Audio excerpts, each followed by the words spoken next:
Um, hey, what's going on, guys? Today I will teach you how to set up an antenna at the comfort of your own house.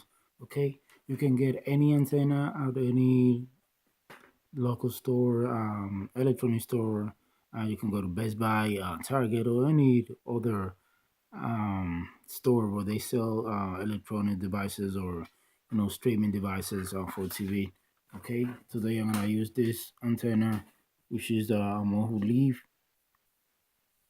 Is one of those models. Is a 40-mile range antenna, and if you're looking for one, I think this model is very affordable and you can find it anywhere.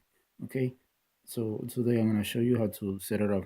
Just give me a few seconds, and this is how it's gonna start. Okay, this is the antenna itself. You grab the antenna, and it's gonna come always with a coax cable. So the coax cable is gonna go to the back of your TV, which is really easy. You just have to go in here where it says antenna in.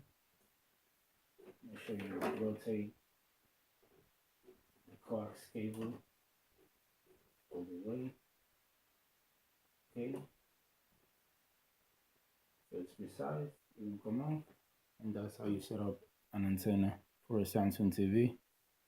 Hope this video was educational and you can learn how to set up your antenna at your house next time. Thank you for watching this video. If you like it, make sure you subscribe and hit the like button, and make sure you leave your comments down below. Thank you for watching.